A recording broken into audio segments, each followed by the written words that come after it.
আসসালামু আলাইকুম। School of এক্সেলেন্সের পক্ষ থেকে তোমাদেরকে স্বাগত জানাচ্ছি। সাথে আছি আমি ইমামুল রিয়াদ।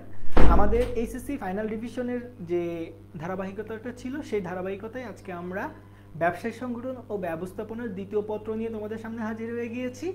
এই ক্লাসে আমরা ব্যবসায় সংগঠন ও ব্যবস্থাপনার দ্বিতীয় পত্রের প্রথম তিনটি চ্যাপ্টার নিয়ে কথা বলবো। এই তিনটি চ্যাপ্টারে যাবতীয় গুরুত্বপূর্ণ এমসিকিউ তোমাদেরকে সলভ করিয়ে দেখাবো, প্লাস কিছু সিকিউ আমি সাজেশন হিসেবে দিব, প্লাস কিছু জ্ঞানমূলক এবং অনুধাবনমূলক সাজেশন হিসেবে দেওয়া থাকবে, যেগুলো কমপ্লিট করলে আগামী এইচএসসি পরীক্ষায়, অর্থাৎ আগামী তোমাদের যে ব্যবসায় সংগঠন ও ব্যবস্থাপনার দ্বিতীয় পত্রের যে পরীক্ষাটি রয়েছে সেই পরীক্ষায় একটি পূর্ণাঙ্গ প্রস্তুতি নিতে পারবে বলে আমি মনে করতেছি। তো তোমরা যারা যুক্ত হচ্ছ হয়ে যাও, আমরা এখনই 2 মিনিটের মধ্যে আমাদের ক্লাসটি শুরু করব, তোমরা যুক্ত হয়ে গেলেই ওকে। তো আমরা আসলে আজকে কি করব, আমরা আসলে আমাদের এই যে ব্যবস্থাপনা অর্থাৎ দ্বিতীয় পত্র যেটাকে আমরা বলি ব্যবস্থাপনা, এই দ্বিতীয় পত্রের প্রথম তিনটি চ্যাপ্টার নিয়ে আমরা আজকে আলোচনা করব। এই তিনটি চ্যাপ্টারের যাবতীয় ডিটেলসে আমরা পড়ব এবং এমসিকিউগুলো আমরা যখন পড়ব তখন আমরা এমসিকিউ এর বাকি অপশনগুলো দেখার চেষ্টা করব, যাতে করে তোমাদের এমসিকিউ এর পাশাপাশি রিটেনের একদম পূর্ণাঙ্গ প্রস্তুতি হয়ে যায় এবং আমরা যেন একটা কমপ্লিট পূর্ণাঙ্গ প্রস্তুতি নিয়ে আমাদের এইচএসসি পরীক্ষাতে আমরা বসতে পারি। ঠিক আছে, তো তারই মাঝে তোমরা যে টাইমের মধ্যে যুক্ত হচ্ছ তারই মাঝে আমরা আমাদের অ্যানাউন্সমেন্ট একটু বলে দিই যে আমরা এবছর স্কুল অফ এক্সেলেন্সের পক্ষ থেকে প্রথমবারের মতো আমরা সি ইউনিটের একটি কোর্স লঞ্চ করতে যাচ্ছি, যে কোর্সটির নাম হচ্ছে C unit online excellent course. ঠিক আছে, C unit online excellent course.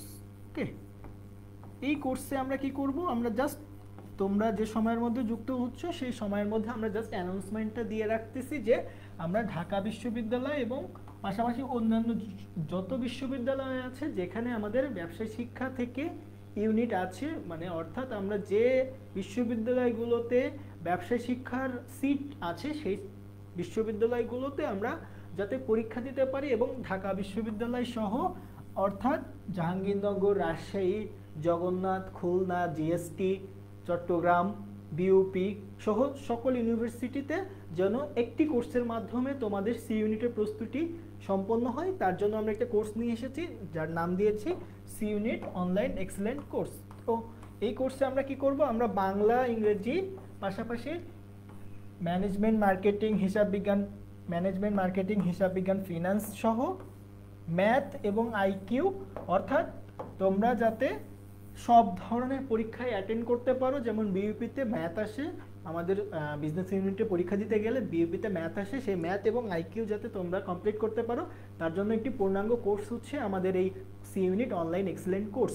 ঠিক আছে, ওকে, তাহলে আমরা আমাদের অ্যানাউন্সমেন্ট এখানে শেষ করছি, আমরা আমাদের ক্লাসে ফিরে যাই। তো আজকে আমরা কি দেখতেছি, আমরা আজকে দেখতেছি যে ব্যবসায় সংগঠন ও ব্যবস্থাপনার দ্বিতীয় পত্রের প্রথম রিভিশন ক্লাস, যে ক্লাসে আমরা কি করব, আমরা দ্বিতীয় পত্রের প্রথম যে তিনটি চ্যাপ্টার রয়েছে সেই তিনটি চ্যাপ্টারের আজকে প্রস্তুতি নিব। ঠিক আছে, তো আমরা প্রথমে কিছু এমসিকিউ সলভ করব, পাশাপাশি আমরা সিকিউ এর কিছু সাজেশন তোমাদেরকে দেওয়ার চেষ্টা করব এবং পাশাপাশি অনুধাবনমূলক এবং জ্ঞানমূলকের মধ্যে সবচেয়ে গুরুত্বপূর্ণ যেগুলো সেগুলো আমি তোমাদের মাঝখানে শেয়ার করার চেষ্টা করব। ওকে, ঠিক আছে।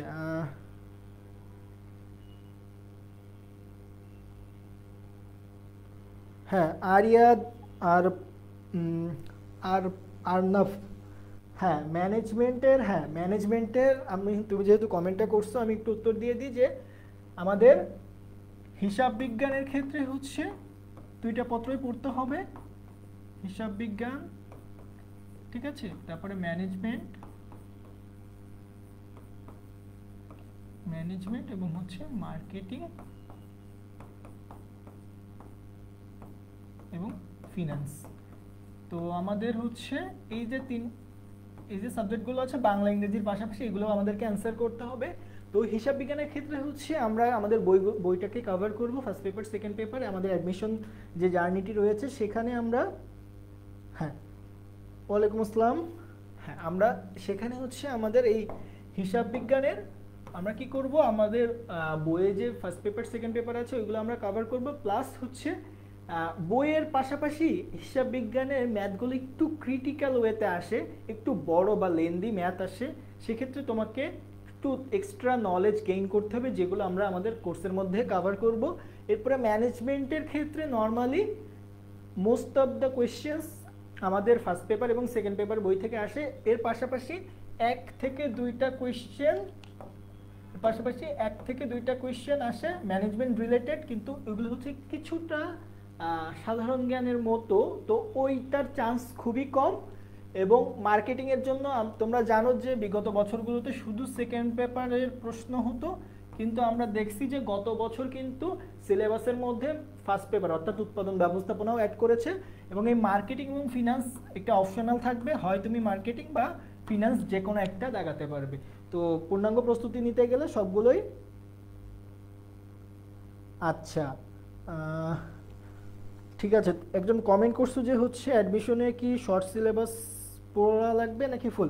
আচ্ছা, অ্যাডমিশনে আসলে হচ্ছে মোস্ট, তোমাদের যেহেতু শর্ট সিলেবাসে পরীক্ষা হচ্ছে এইচএসসি, তো মোস্ট অফ দ্য কোয়েশ্চেন্সই কিন্তু শর্ট সিলেবাস থেকে আসবে, কিন্তু তোমরা জানো যে বিশেষ করে ইংরেজিতে কিন্তু কোনো শর্ট সিলেবাস নাই, কারণ ইংরেজির ক্ষেত্রে তোমাদের হচ্ছে টেক্সট বুক থেকে কোনো প্রশ্নই আসে না। সি ইউনিটের জন্য ঢাকা বিশ্ববিদ্যালয়ে টেক্সট বুক থেকে কোনো প্রশ্ন আসে না, যার কারণে তোমাদের এখানে ইংরেজির ক্ষেত্রে সিলেবাস কিন্তু কাজ করবে না। তারপরে হচ্ছে তোমরা দেখো যে বাংলার ক্ষেত্রে, বাংলা হয়তো ফার্স্ট পেপারের ক্ষেত্রে তোমাদের সিলেবাসটা কাজ করবে, কিন্তু সেকেন্ড পেপারের ক্ষেত্রে অনেক জিনিস আছে যেগুলো হচ্ছে আসলে সিলেবাসকে ফলো করবে না। ঠিক আছে, যেমন আমরা বলতে পারি যে মুখস্থ পাঠ যেগুলো আছে, আর গ্রুপ সাবজেক্টেরগুলোর মধ্যে থেকে শর্ট সিলেবাসকে অবশ্যই কাভার করবে, কিন্তু এখানে একটা বিষয় আছে, সেটি হচ্ছে কিছু চ্যাপ্টার আছে যে চ্যাপ্টারগুলো হচ্ছে অন্য চ্যাপ্টারের সাথে লিঙ্কড। তার মানে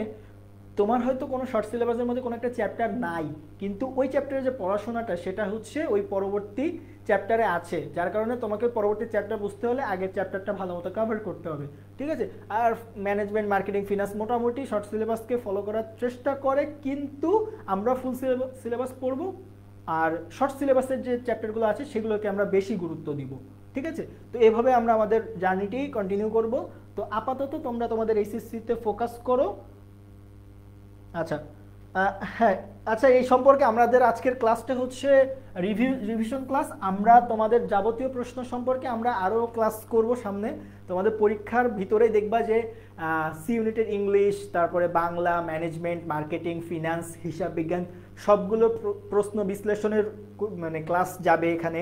স্কুল অফ এক্সেলেন্সের পেজে তোমরা চোখ রাখবে, এখানে প্রশ্ন বিশ্লেষণ হবে, কোন ভার্সিটিতে কিভাবে প্রশ্ন আসে, কত মার্ক পেলে চান্স পাওয়া যায়, তারপরে কি কি পড়তে হবে, কোন টপিকগুলো ইম্পর্টেন্ট, সব কিছুর এখানে ভিডিও আসবে।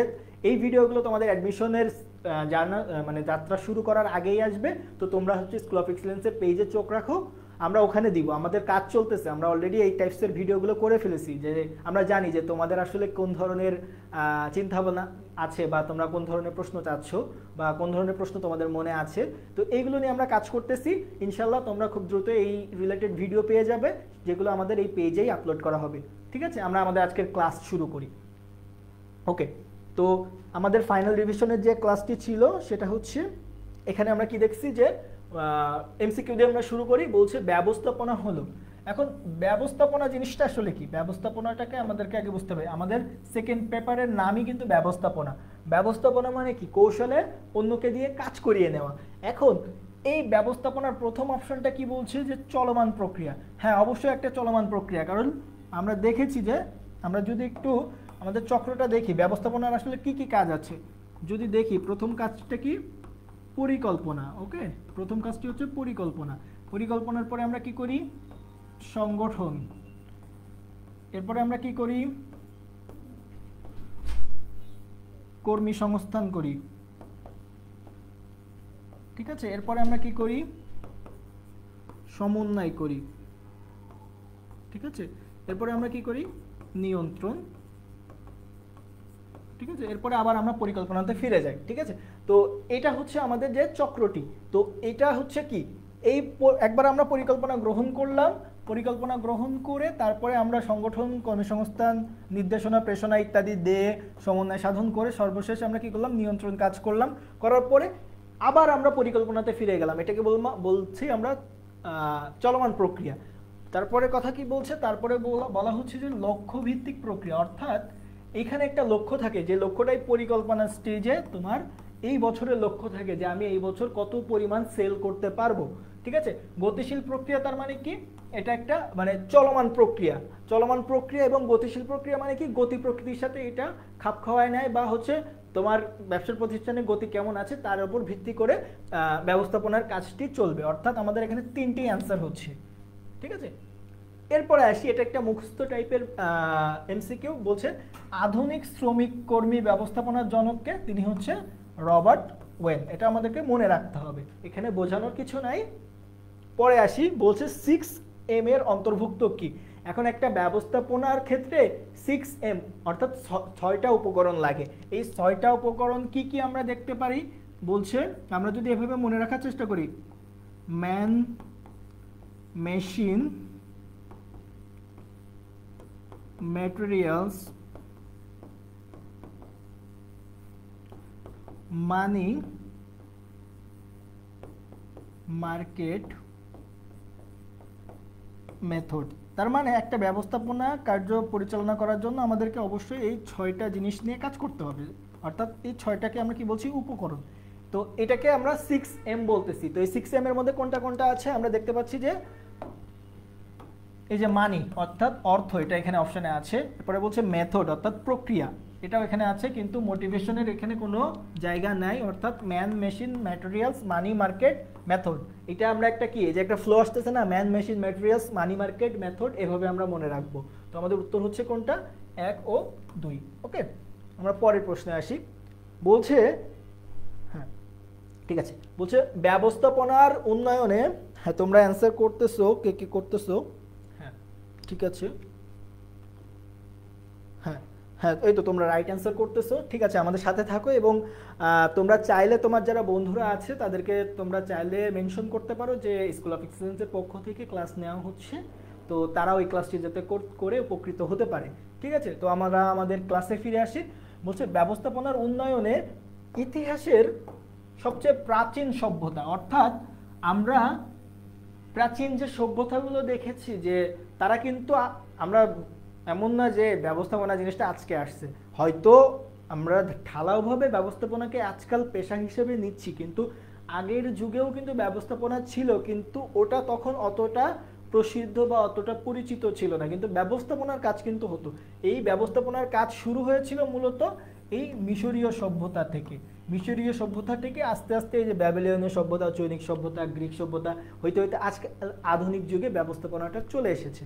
তো সর্বপ্রথম শুরু হয়েছে মিশরীয় সভ্যতা দিয়ে। এখন বলছে পোস্ট কর্বের উদ্ভাবককে। এই পোস্ট কর্ব হচ্ছে ব্যবস্থাপনার কাজ কয়টা, এটা এক একজন এক এক রকম বলেছে। যেমন হেনরি ফিউল বলেছে 5টি, তারপরে অনেকে 7টি, অনেকে 8টি এরকম বলেছে। তো এই পোস্ট কর্ভটা কি, planning, organizing, staffing, directing, coordinating, তারপরে হচ্ছে তোমার তারপরে বাজেটিং। ঠিক আছে, ঠিক আছে, এইটা এই যে স্টেপগুলো আছে, এই স্টেপগুলো নিয়ে এই একটা উদ্ভাবক আছে, সে স্টেপগুলোকে জাস্ট একটা শর্ট ফর্ম দিয়েছে। তো এই শর্ট ফর্মটা অর্থাৎ পোস্ট কর্বের এই যে ফর্মটা, এটা কে দিয়েছে, সে এটা দিয়েছে হচ্ছে লুথার গুলিক। লুথার গুলিক, ঠিক আছে। তো পোস্ট কর্বের উদ্ভাবককে লুথার গুলিক। ঠিক আছে, এবার আমরা আসি, বলছে ব্যবস্থাপনার উপকরণের মধ্যে পড়ে কোনটি কোনটি। ওই যে আমরা একটু আগে দেখলাম ব্যবস্থাপনার উপকরণ 6M, এই যে 6টা যে দেখলাম, 1টা 2টা 3 4 5 6, এই 6টার মধ্যে এখানে আমরা ইংরেজিতে দেখেছি। তার মানে আমরা যদি এটা বাংলা করি, ম্যান মানে কি, মানুষ। তাহলে আমরা যদি দেখি মানুষ, তারপরে কি যন্ত্র, তারপরে কি কাঁচামাল, তারপরে কি আছে অর্থ, এরপরে কি আছে বাজার, তারপরে কি আছে পদ্ধতি। তাহলে আমরা এই যে 6টার মধ্যে আমাদের অপশনে এখানে কোনটা কোনটা আছে দেখি। মানুষ আছে, অর্থ আছে, পদ্ধতি আছে, অর্থাৎ আমাদের 3টাই অ্যান্সার। ঠিক আছে, তাহলে আমরা কিন্তু ওইটা এমসিকিউ ওখানে ইংরেজিতে আসছিল, এখানে বাংলাতে আসছে, জাস্ট এটাই পার্থক্য।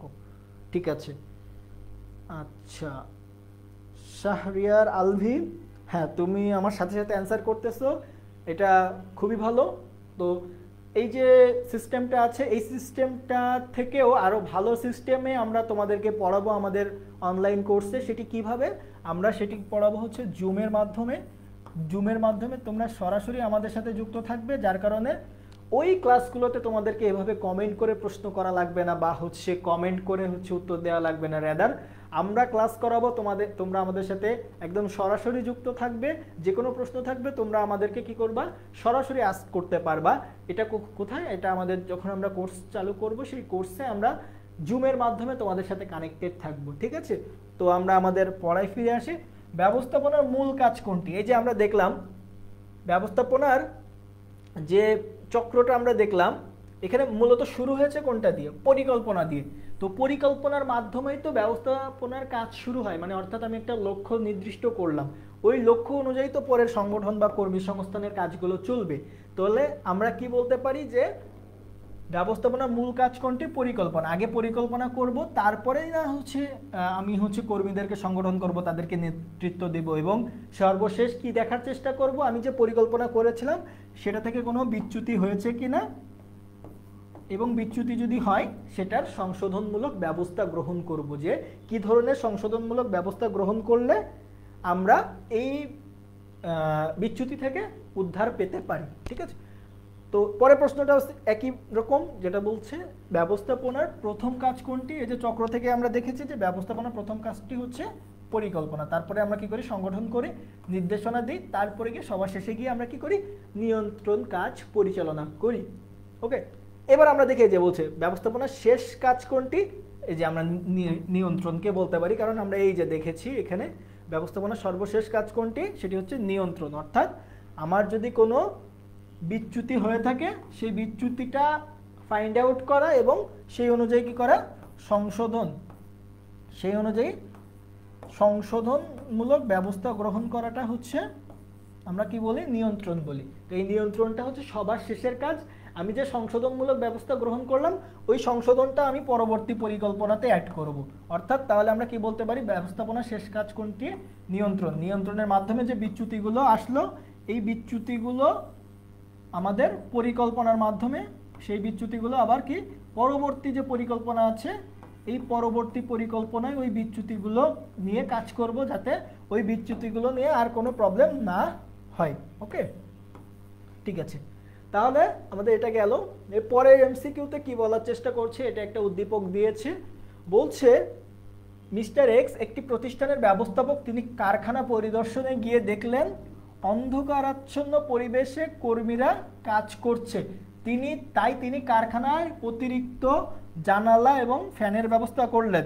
অর্থাৎ কারখানার সুষ্ঠু পরিবেশ নাই, এতে করে শ্রমিক কর্মীরা কি হলো, খুশি হলো, যে যেহেতু সুষ্ঠু পরিবেশ নাই যার কারণে ব্যবস্থাপক গিয়ে কি করলো, জানালা এবং ফ্যানের ব্যবস্থা করলো।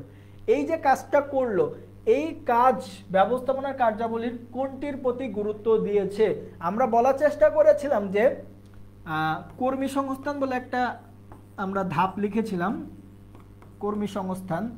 সেখানে কি কি ছিল? সেখানে ছিল নেতৃত্ব দিবা, বা নেতৃত্ব, বা হচ্ছে আমরা এটাকে নির্দেশনা হিসেবেও লিখতে পারি, নির্দেশনা, প্রেষণা। এই যে প্রেষণা যে জিনিসটা, এটা কর্মী সংস্থানের একটা পার্ট।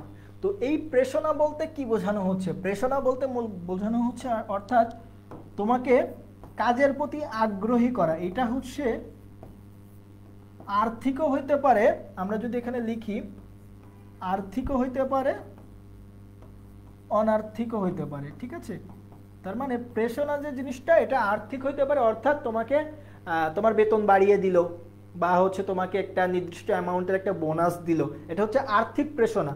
আর অনার্থিক কি, কাজের পরিবেশ সুন্দর করে দিল যাতে তোমার কাজে বেশি ভালোভাবে মন বসে। অর্থাৎ আর্থিক হোক বা অনার্থিক হোক, তোমার কাজে মন বসানোর জন্য যেটা করানো হয়, বা অর্থাৎ তুমি যাতে প্রতিষ্ঠানের প্রতি খুশি থাকো, এই ধরনের কাজকে আমরা বলি প্রেষণা। তো এখানে ব্যবস্থাপক কিন্তু সেই কাজটি করেছে যে সে তোমাকে খুশি রাখার চেষ্টা করছে, এখানে সে কিন্তু অনার্থিক প্রেষণা তোমাকে দিচ্ছে, অর্থাৎ আমাদের রাইট অ্যান্সার হচ্ছে প্রেষণা। পরিকল্পনাটা কি ছিল? পরিকল্পনা হচ্ছে আমরা একটা, এইখানে কিন্তু দেখো এটা কিন্তু প্রতিষ্ঠানের হচ্ছে লক্ষ্য ছিল না, এটা শ্রমিক কর্মী নিয়ে কথাবার্তা ছিল, যার কারণে এটা হচ্ছে না। নিয়ন্ত্রণও হচ্ছে না, কারণ এটা প্রতিষ্ঠানের ওই লক্ষ্য নিয়ে কাজ করতেছে না। নির্দেশনাও প্রতিষ্ঠানের ওই লক্ষ্য নিয়ে কাজ করে। প্রেষণা কি নিয়ে কাজ করে? প্রেষণা কাজ করে হচ্ছে কর্মীরা আসলে কি কি করলে খুশি থাকবে। এখন কর্মীরা কি করলে খুশি থাকবে আর প্রতিষ্ঠানের কাজ কাম কিন্তু আলাদা জিনিস, ঠিক আছে? তো আমরা এখান থেকে রাইট অ্যান্সার পাচ্ছি প্রেষণা। পরে বলছে ব্যবস্থাপনা একটি প্রক্রিয়া। এখন আমরা ওই যে প্রথমেই দেখেছি যে একটা কাজ শুরু হয়েছে, তারপরে আরেকটা, তারপরে আরেকটা, তারপরে আরেকটা, তারপরে একটা, অর্থাৎ পরিকল্পনা, সংগঠন, কর্মী সংস্থান, সমন্বয়, নিয়ন্ত্রণ, ঠিক আছে? তো এই যে কাজগুলো বলছি একগুচ্ছ কাজের সমষ্টি। হ্যাঁ, আমরা দেখছি যে অনেকগুলো কাজ আছে, তার মানে এটি হচ্ছে এর কাজগুলো ধারাবাহিকভাবে সম্পন্ন, এই যে একটার পরে আরেকটা হচ্ছে, তার মানে কি ধারাবাহিকভাবে হচ্ছে, তার মানে এটাও রাইট অ্যান্সার। এর কাজগুলো পরস্পর সম্পর্কিত। হ্যাঁ, পরস্পর সম্পর্কিত কিভাবে? এই কাজটি যদি না হয় তাহলে এই কাজটা হবে না, অর্থাৎ পরিকল্পনা আগে না করতে পারলে সংগঠনে যাওয়া যাবে না, আবার সংগঠন না করলে কর্মী সংস্থানে যাওয়া যাবে না, ঠিক আছে? আগে তোমাকে কি করতে হবে? পরিকল্পনা, তারপরে সংগঠন, তারপরে কর্মী সংস্থান, অর্থাৎ কাজগুলো একটা আরেকটার সাথে রিলেটেড, যার কারণে এখানে এটাও অ্যান্সার হবে, অর্থাৎ আমাদের রাইট অ্যান্সার হচ্ছে তিনটা, ঠিক আছে? তাহলে আমরা এটা বুঝে ফেললাম। বলছে ব্যবস্থাপনার চক্রে নিয়ন্ত্রণের পরবর্তী কাজ কোনটি? আমরা বলার চেষ্টা করেছিলাম আমাদের প্রথম এমসিকিউতে, এই যে আমাদের যেখানে এসে শেষ হয় নিয়ন্ত্রণ, নিয়ন্ত্রণের পরে আবার আমরা কি করি? নতুন করে পরের বছরের পরিকল্পনা করি। নিয়ন্ত্রণে যদি কোনো বিচ্যুতি হয়, এই যে আমরা এখানে দেখানোর চেষ্টা করেছিলাম, নিয়ন্ত্রণে যদি কোনো বিচ্যুতি হয় সেগুলো সংশোধন করে আমরা কি করি? পরবর্তী পরিকল্পনা গ্রহণ করি। তাহলে আমরা এখানে কি দেখছি যে ব্যবস্থাপনা চক্রে নিয়ন্ত্রণের পরের কাজ কোনটা? পরিকল্পনা, অর্থাৎ এটা একটা চলমান প্রক্রিয়া। আগে পরিকল্পনা করলাম, তারপরে সংগঠন করলাম, কর্মী সংস্থান করলাম, নির্দেশনা দিলাম, প্রেষণা দিলাম, সমন্বয় সাধন করলাম, নিয়ন্ত্রণ করলাম, করে নিয়ন্ত্রণ থেকে যে ফলাফল আসলো তার ভিত্তিতে আমি আবার পরের পরিকল্পনা করলাম, ঠিক আছে? তো এভাবে আমরা কি করতে পারি? আমাদের ব্যবস্থাপনার কাজগুলোকে পরিচালনা করতে পারি। হ্যাঁ, শাহরিয়ার আলভি, ধন্যবাদ, তুমি হচ্ছে সাথে সাথে অ্যান্সার করতেছো, ঠিক আছে? তুমি চাইলে তোমার বন্ধুদেরকে একটু জানাতে পারো, ঠিক আছে? আচ্ছা, আমরা আমাদের ক্লাসে কন্টিনিউ করি। পরে বলছে ব্যবস্থাপনা চক্রে সংগঠনের পরের কাজ কোনটি? এই যে আমরা এখান থেকে কিন্তু দেখে আসছি, আবারও যাই আমরা যদি প্রথম দিকে, এই যে আমরা বলার চেষ্টা করেছিলাম পরিকল্পনার পরে সংগঠন, তারপরে কি বলেছি? কর্মী সংস্থান। এখন পরিকল্পনা কি? তুমি আসলে কি করতে যাচ্ছ? তুমি হয়তো তোমার এই বছরের তুমি এই বছর তোমার প্রতিষ্ঠানের মুনাফা 20% বৃদ্ধি করতে যাচ্ছ, এটা তোমার পরিকল্পনা। এরপরে সংগঠন কি? এইখানে তুমি তোমার যে লক্ষ্যগুলো আছে এবং তোমার যে কর্মীরা আছে তাদেরকে আলাদা আলাদাভাবে তাদের জন্য একটা কি করলা? একটা কাঠামো দাঁড় করাইলা। কাঠামো দাঁড় করালো, অর্থাৎ এখানে এই কর্মী লাগবে, এখানে ওই কর্মী লাগবে, ওই কর্মীকে এই কাজ দিতে হবে। এখন এই কর্মীটা কোথায় পাবা? এই কর্মীটা তুমি পাবা কর্মী সংস্থান থেকে। তোমার এখানে কি হবে? এই কর্মী সংস্থানে কি করা হবে? কর্মীকে হচ্ছে নিয়োগ দেয়া থেকে শুরু করে তার উন্নয়ন থেকে শুরু করে তাকে প্রতিষ্ঠানে ধরে রাখা পর্যন্ত সব কাজ এই কর্মী সংস্থানের মাধ্যমে করা হবে। যার কারণে সংগঠনের পরের ধাপ কোনটি? সেটি হচ্ছে এই কর্মী সংস্থান। ওকে, পরের এমসিকিউটা, জনাব Rafiq dream and company limited নামক প্রতিষ্ঠানের বিক্রয় ব্যবস্থাপক। আমরা জানি বিক্রয় ব্যবস্থাপক মূলত একদম ক্রেতাদের কাছাকাছি থাকে। কাদের কাছাকাছি থাকে? ক্রেতাদের কাছাকাছি থাকে, কারণ বিক্রয় ব্যবস্থাপক যিনি আছে তার কাছ থেকে কোথায় যায়? সেলসম্যান যারা আছে, বিক্রয় কর্মী, এই বিক্রয় কর্মীদের কাছ থেকে পণ্য কোথায় যায়? ক্রেতার কাছে যায়। অর্থাৎ তারা কিন্তু মোটামুটি মাঠ পর্যায়ে কাজ করতেছে। বিক্রয় ব্যবস্থাপক যারা আছে তিনি শারীরিক ও মানসিক উভয় পরিশ্রম করেন, তার মানে তার কাজে দুই ধরনের পরিশ্রমই হয়। প্রতিষ্ঠানের সিদ্ধান্ত বাস্তবায়নে তিনি বিভিন্ন ব্যক্তি ও বিভাগের সাথে সমন্বয় করেন। আমরা তো জানি যে তিনি যে লেভেলের ব্যবস্থাপক হোক না কেন, তাকে ওই ব্যবস্থাপনা সব কাজই মোটামুটি করতে হয়। পরিকল্পনা, সংগঠন, কর্মী সংস্থান, সমন্বয়, নিয়ন্ত্রণ কম বেশি হতে পারে। যেমন ওপরের লেভেলে পরিকল্পনার পার্টটা বেশি থাকে, নিচের দিকের ব্যবস্থাপক যারা আছে তাদের পরিকল্পনার চেয়ে বাস্তবায়নের পার্টটা বেশি থাকে। তো জনাব রফিক কোন স্তরের ব্যবস্থাপক? এই যে আমরা এখনই বললাম যে ক্রেতার খুব কাছে, অর্থাৎ সে কিন্তু একেবারে নিচের দিকের ব্যবস্থাপক আমরা বলতে পারি, অর্থাৎ সে হচ্ছে নিম্ন স্তরের ব্যবস্থাপক। আমরা ব্যবস্থাপকের যে 3টা স্তর দেখতে পাই, প্রথমে উচ্চ স্তর, তারপরে হচ্ছে মধ্য, এরপরে হচ্ছে নিম্ন। তো আমরা যদি একটা করে উদাহরণ দিই, উচ্চ স্তর বলতে আমরা কাদেরকে বুঝি? উচ্চ স্তর বলতে আমরা কাদেরকে বুঝি? তারা হচ্ছে যেমন মহাব্যবস্থাপক বা পরিচালনা পর্ষদ, ঠিক আছে। তারপরে আমরা যদি মধ্যর কথা বলি, যেমন উৎপাদন ব্যবস্থাপক, উৎপাদন ব্যবস্থাপক। আর নিম্ন কি? নিম্নর ক্ষেত্রে আমরা বলতে পারি সুপারভাইজার বা হচ্ছে ওই যে বিক্রয় ব্যবস্থাপক আমরা যেটাকে বলি, ঠিক আছে। তো এই 3টা স্টেজে হচ্ছে ব্যবস্থাপকগণ কাজ করে। সবার কাজের মধ্যেই হচ্ছে পরিকল্পনা, সংগঠন বা নিয়ন্ত্রণ আছে, কিন্তু এই 3টা স্তরে তাদেরকে ভাগ করা হচ্ছে। ওকে, এখন তারপরের প্রশ্ন বলছে, তাহলে অ্যান্সার হচ্ছে আমরা পেয়ে গিয়েছিলাম জনাব রফিক কাদের দিয়ে কাজ বাস্তবায়ন করেন। এই যে আমরা বলার চেষ্টা করেছিলাম যে নিম্ন স্তরের ব্যবস্থাপক কারা, মূলত হচ্ছে এই সুপারভাইজার বা এই রিলেটেড যারা আছে, ঠিক আছে। তো আমরা এখানে কি দেখার চেষ্টা করতেছি, এই সুপারভাইজারদের দিয়ে কারা কাজ, সরি, জনাব রফিক কাদের দিয়ে কাজ করাবে, এই হচ্ছে সুপারভাইজার যারা আছে তাদেরকে দিয়ে কি করা হবে, কাজটা করিয়ে নেওয়া হবে। ওকে, আচ্ছা ঠিক আছে। ও আচ্ছা আচ্ছা আচ্ছা, হ্যাঁ এখানে আমাদের এখানে আমাদের মধ্য স্তর হবে। হ্যাঁ, কারণ আমি এই যে বলেছি যে নিম্ন স্তর, মধ্য স্তর না, সরি, নিম্ন স্তরই হবে। ওকে, আচ্ছা ঠিক আছে। আমরা হচ্ছে এই জনাব রফিক কাদের দিয়ে কাজ বাস্তবায়ন করে নিবে, সেটা হচ্ছে সুপারভাইজার। ওকে, তো ও হ্যাঁ, এখানে হচ্ছে আমরা একটু ভুল দেখতেছি। মধ্যস্তর অর্থাৎ আমরা বলেছি যে বিভাগীয় যারা আছে তারা মূলত মধ্যস্তরে থাকে, যার কারণে এটা আমরা হচ্ছে মধ্যস্তরের মধ্যে বলতে পারি, ঠিক আছে। তারা মূলত নিম্ন স্তরকে দিয়ে কাজটা করিয়ে নেবে। ওকে, আচ্ছা, আমরা ওখানে টিক দিতে ভুল করেছিলাম। যাই হোক, ব্যবস্থাপনার স্তর কয়টি? এই যে আমরা দেখলাম মাত্র যে ব্যবস্থাপনার স্তর হচ্ছে 3টি, ঠিক আছে, উচ্চ, মধ্য এবং নিম্ন, 3টা স্তর। তাহলে আমরা এখান থেকে রাইট অ্যান্সার কি পাচ্ছি? 3টি, ঠিক আছে। অর্থাৎ উচ্চ পর্যায়ের ব্যবস্থাপক, মধ্য পর্যায়ের ব্যবস্থাপক এবং নিম্ন পর্যায়ের ব্যবস্থাপক, ঠিক আছে। আচ্ছা, এর পরের প্রশ্নটা, হ্যাঁ হ্যাঁ হ্যাঁ, মধ্যস্তরের ব্যবস্থাপকরা হচ্ছে শারীরিক এবং মানসিক উভয় পরিশ্রমই করে। হ্যাঁ, তোমার কথা ঠিক আছে যে হ্যাঁ, এখানে হচ্ছে এই যে আমি মাত্র এখানে তোমাকে বলেছিলাম যে এই যে আমরা এই উদাহরণটা যদি দেখি তাহলে একটু ভালো মতো বুঝবো। মহাব্যবস্থাপক, তারপরে আমি বলার চেষ্টা করেছিলাম মধ্যস্তরের ব্যবস্থাপকরা হচ্ছে বিভাগীয় ব্যবস্থাপক, মানে প্রতিষ্ঠানে যে বিভিন্ন বিভাগ থাকে, যেমন ক্রয় বিভাগ, উৎপাদন বিভাগ, বিক্রয় বিভাগ, হিউম্যান রিসোর্স ম্যানেজমেন্ট বিভাগ, অর্থাৎ যে বিভাগগুলো আছে তারা কি করে, তারা হচ্ছে শারীরিক পরিশ্রমও করে, তারপরে মানসিক পরিশ্রমও করে। আর মেইনলি হচ্ছে তোমার নিচের স্তরের যারা আছে, অর্থাৎ সুপারভাইজার বা নিচের স্তরের ব্যবস্থাপক যারা আছে তাদেরকে হচ্ছে তারা কি বলে, তারা তাদের আন্ডারে হচ্ছে নিচের স্তরের ব্যবস্থাপকদের কার্যক্রমগুলোকে দেখাশোনা করে। অর্থাৎ তারা দেখে যে এই সুপারভাইজার কাজটি ভালো মতো করতেছে কিনা। মহাব্যবস্থাপক বা উপরের পর্যায়ে যারা আছে তারা যে লক্ষ্য সেট করে দিয়েছে সেই লক্ষ্য অনুযায়ী বিভিন্ন বিভাগ তাদের উৎপাদন কাজ পরিচালনা করতেছে বা বিক্রয় কাজ পরিচালনা করবে বা ক্রয়ের কাজ পরিচালনা করবে। এই ক্ষেত্রে তারা নিম্ন স্তরের ব্যবস্থাপক যারা আছে, অর্থাৎ মাঠ পর্যায়ে যারা কাজ করবে তাদেরকে দিয়ে কাজটি সুন্দর মতো করিয়ে নেবে, ঠিক আছে। ওকে, আমাদের পরের প্রশ্নে আমরা চলে আসি। হ্যাঁ, এখানে বলছে ব্যবস্থাপনা সার্বজনীন উক্তিটি কার?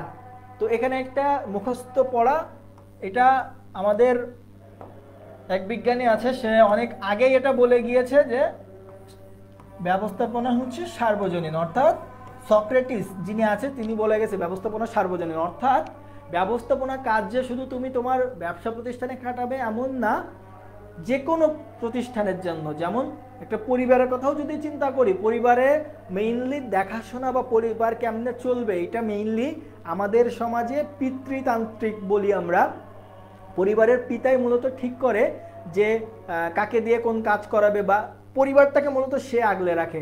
তারপর আমি যদি একটা প্রতিষ্ঠানের কথা চিন্তা করি, যেমন আমি যে প্রতিষ্ঠান এই যে এখানে ক্লাস নিচ্ছি, এই প্রতিষ্ঠানের একজন সিইও আছে, তারপরে ডিরেক্টরস আছে, তারপরে আমরা যারা মেন্টর আছি, তো আমরা যারা আমরা মেন্টর আছি, আমাদেরকে পরিচালনা করবে কারা? এই যে ডিরেক্টর যারা আছে তারা। ডিরেক্টর কার কথা শুনবে? সিইও এর কথা শুনবে ডিরেক্টররা। এভাবেই কিন্তু একটা প্রতিষ্ঠানের সর্ব জায়গায়, শুধু একটা ব্যবসা প্রতিষ্ঠান না, শুধু পরিবার না, সব ক্ষেত্রেই আমরা ব্যবস্থাপনাকে কাজে লাগাতে পারি। ওকে, আচ্ছা, এবার পরেরটা বলছে কোনটি ব্যবস্থাপনার সার্বজনীন উদ্দেশ্য। হ্যাঁ, এখন আমরা যদি বলি যে ব্যবস্থাপনা সকল ক্ষেত্রেই কাজে লাগানো যায়, তো আমরা যদি ব্যবসার কথা চিন্তা করি, ব্যবসার ক্ষেত্রে কিন্তু উদ্দেশ্যটা হচ্ছে মূলত মুনাফা অর্জন, ঠিক আছে, মুনাফা অর্জন। কিন্তু আমরা যদি ফিনান্সের একটা টার্ম ব্যবহার করি, আমরা কি বলি? সম্পদ সর্বোচ্চকরণ। সম্পদ সর্বোচ্চকরণ, এটা হচ্ছে ফিনান্সের একটা টার্ম, ঠিক আছে, সম্পদ সর্বোচ্চকরণ। তো আমরা কিন্তু মেইনলি ফিনান্স আমাদেরকে বলে যে মুনাফা সর্বোচ্চকরণ করার চেয়ে সম্পদ সর্বোচ্চকরণ করাটা হচ্ছে যৌথ মূলধনী প্রতিষ্ঠানের জন্য বেশি ভালো। তো ওই টার্মটা নিয়েই আমরা বলতেছি। যদিও আমরা বলি যে ব্যবসার উদ্দেশ্য মুনাফা অর্জন, কিন্তু মুনাফা অর্জনের মাধ্যমে আলটিমেটলি কিন্তু সম্পদের সর্বোচ্চকরণের কাজটাই করানো হয়। যার কারণে ব্যবসা প্রতিষ্ঠান থেকে শুরু করে যে কোনো প্রতিষ্ঠানেই তুমি যে সম্পদগুলো নিয়ে তোমার প্রতিষ্ঠানটা চালাচ্ছ, সেই সম্পদগুলো দিয়ে যেন সর্বোচ্চ ব্যবহার করে তোমার লক্ষ্যে তুমি পৌঁছাতে পারো। এই জন্য ব্যবস্থাপনার সার্বজনীন উদ্দেশ্য হচ্ছে সম্পদের সর্বোচ্চ ব্যবহার, ঠিক আছে, ওকে। আচ্ছা, আমাদের ফার্স্ট, হ্যাঁ, এখন আমরা যদি দেখি যে আমাদের মোটামুটি প্রথম চ্যাপ্টারের এমসিকিউ সলভ করা শেষ।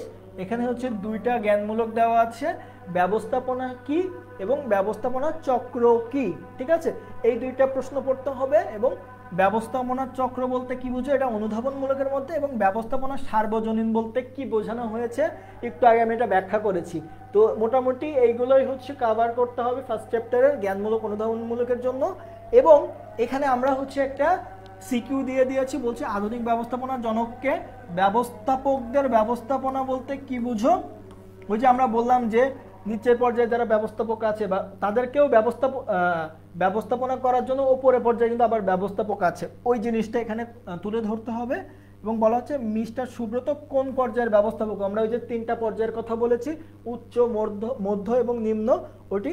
এবং কাঙ্ক্ষিত লক্ষ্য অর্জনে সুব্রতের গৃহীত ব্যবস্থাপনার কাজটির গুরুত্ব বিশ্লেষণ করো। সে কি করছে? লক্ষ্য নির্ধারণ করছে। এই লক্ষ্য নির্ধারণ করা মানে কি? পরিকল্পনা। এই পরিকল্পনার গুরুত্বটাকে তোমাকে এখানে বিশ্লেষণ করতে হবে, ঠিক আছে। তো আমরা এটা দেখে ফেললাম। এবার আমরা সেকেন্ড চ্যাপ্টারের দিকে চলে যাচ্ছি। এবং এখানে শাহরিয়ার আলভি হচ্ছে আমাদের সাথে সাথে অ্যান্সার দিচ্ছে। এবং শাহরিয়ার আলভি, তুমি হচ্ছে আমাদের টাচে থাকার চেষ্টা করবা, ঠিক আছে।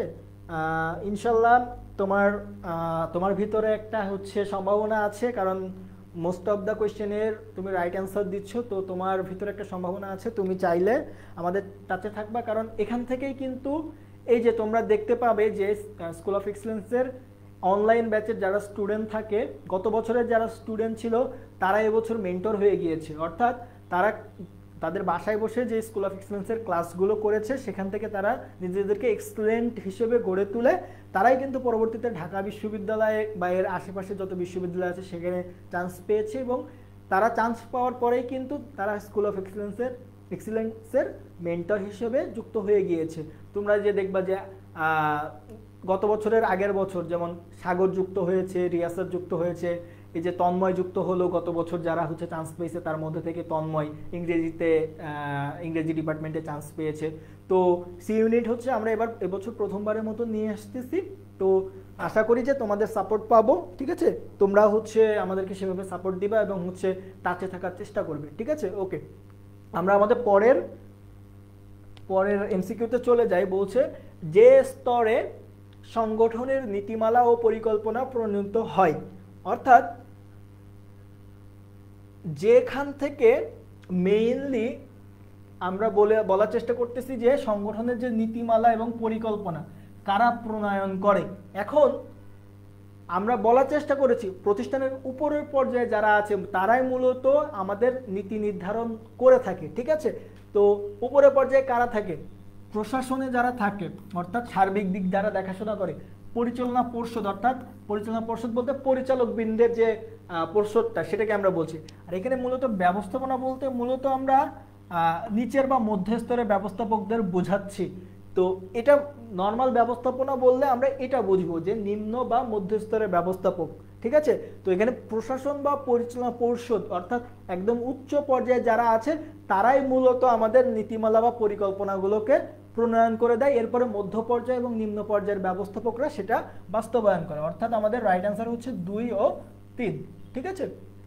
পরের এমসিকিউতে আসি, কোনটি সিদ্ধান্ত গ্রহণে নির্দেশিকার কাজ করে? এখন আমরা এখান থেকে যদি দেখি, পদ্ধতি হচ্ছে কাজটা তুমি কিভাবে করবে, কাজটা কিভাবে করবা, এটা হচ্ছে পদ্ধতি। বিধি হচ্ছে ওই টাইপসের, এটা হচ্ছে প্রতিযোগিতামূলক। বিধিটাও মূলত যে তোমার এখানে কি কি বিধি বা বাধ্যবাধকতা আছে, কৌশলটা মূলত হচ্ছে প্রতিযোগিতামূলক পরিকল্পনা। তার মানে তোমার প্রতিযোগীকে তুমি বিট দেওয়ার জন্য যেটা করবা। আর নীতিটা মূলত হচ্ছে, নীতিটা এখানে রাইট অ্যান্সার। কেন রাইট অ্যান্সার?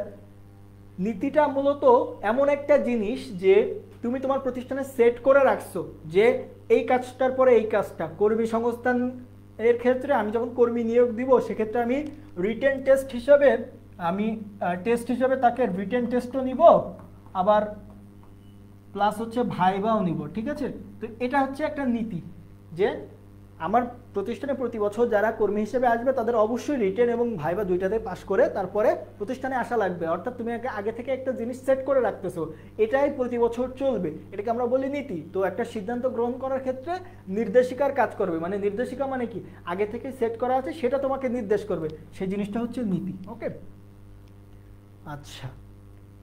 পরের প্রশ্ন, জনাব আমিনুল ইসলাম কর্মীদের সকল তথ্য সংরক্ষণ করেন, কিছু কিছু সিদ্ধান্ত গ্রহণের ক্ষমতা তিনি অধীনস্থদের উপর অর্পণ করেছেন যাতে সকল বিভাগের কর্মীদের কাজে লাগানো যায়। অর্থাৎ তুমি যদি সিদ্ধান্ত গ্রহণের ক্ষমতা নিজের কাছে সব না রেখে তোমার কর্মী যারা আছে তারা চাইলে প্রয়োজনের সাপেক্ষে যদি সিদ্ধান্ত নিতে পারে, সেখানে এই যে নীতিটা তারা ফলো করতেছে। অর্থাৎ আমরা হেনরি ফেয়লের কয়টা নীতির কথা বলেছি আমরা, 14টা নীতি হেনরি ফেয়ল দিয়েছে ব্যবস্থাপনার জন্য। কয়টা নীতি দিয়েছে?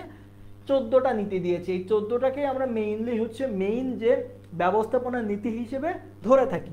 তো এই 14টা নীতির মধ্যে কোন নীতিটা এখানে পালন করা হয়েছে? তো যদি আমরা এক এক করে দেখি, এখানে বলা হচ্ছে, প্রথমে হচ্ছে সাম্যতা নীতি। অর্থাৎ প্রতিষ্ঠানের যারা মানে শ্রমিক কর্মচারী আছে সবাইকে সমান চোখে দেখতে হবে, এটাকে বলি সাম্যতা নীতি। অর্থাৎ সবাইকে সমান চোখে দেখতে হবে। শৃঙ্খলা নীতি হচ্ছে যে জিনিস যেখানে থাকা দরকার, ঠিক আছে, বা যে কর্মীটাকে যেখানে রাখা দরকার তাকে সেখানে রাখতে হবে। জোড়াময় শিকলের নীতিটা হচ্ছে প্রতিষ্ঠানের যারা শ্রমিক কর্মী বলো আর হচ্ছে ব্যবস্থাপক বলো, একদম উপরের পর্যায় থেকে নিচের পর্যায়ে তারা হচ্ছে একে অন্যের সাথে চেইন আকারে আছে। যেমন একজন প্রথমে হচ্ছে তোমার, আমি যদি বলি মহাব্যবস্থাপকের আন্ডারে কে থাকবে? একজন বিক্রয় ব্যবস্থাপক বা উৎপাদন ব্যবস্থাপক বা বিক্রয় ব্যবস্থাপকের আন্ডারে আবার সুপারভাইজাররা থাকবে। সুপারভাইজারদের আন্ডারে কারা থাকবে? কর্মীরা থাকবে। অর্থাৎ আমরা যদি দেখি তাহলে জিনিসটা ঠিক এভাবে আসবে, এই যে এভাবে একটা চেইনের মতো করে চলে আসবে, ঠিক আছে, এই যে একটা চেইন ক্রিয়েট হচ্ছে, ঠিক আছে। তো এটাকে আমরা বলছি জোড়াময় শিকলের নীতি।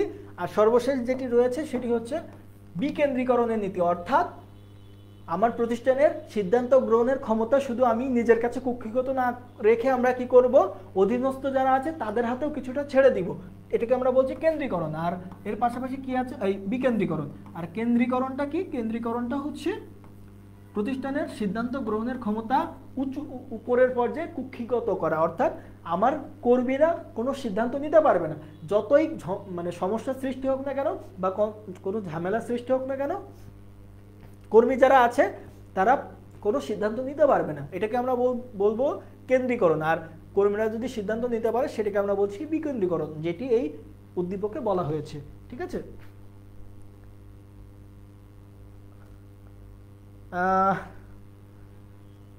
আচ্ছা, এই বিষয়টা হচ্ছে তুমি প্রশ্ন করছো যে হাসান ভাই ক্লাস নেয় কিনা। অবশ্যই, সে একজন শিক্ষক, সে তার প্রথম পরিচয় হচ্ছে সে শিক্ষক। তো তার রাজনৈতিক পরিচয় বাদ দিয়ে আমরা হচ্ছে তার শিক্ষক তিনি, এটা তার প্রথম পেশা, এটাই তার ভালো লাগা, তো সে অবশ্যই ক্লাস নেবে, ঠিক আছে।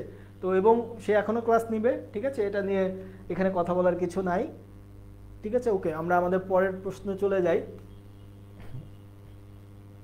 হ্যাঁ, এখানে বলছে জনাব আমিনুল ইসলাম কর্মীদের সকল তথ্য সংরক্ষণ করেন, কিছু কিছু সিদ্ধান্ত গ্রহণের ক্ষমতা, ওই যে যে উদ্দীপকটা আমরা পড়েছি, এরপরে বলা হচ্ছে জনাব আমিনুল ইসলামের মধ্যে আদর্শ ব্যবস্থাপকের যে গুণাবলীগুলো ফুটে উঠেছে, সে তার কি করলো, যোগাযোগের, সে তার অভিজ্ঞতাকে কাজে লাগালো। অর্থাৎ তার অভিজ্ঞতা কি ছিল, যে তার কর্মীদের সম্পর্কে তার যে অভিজ্ঞতাটা ছিল, যে কোন কর্মী ভালো, বা কর্মীদের মধ্যে যদি সে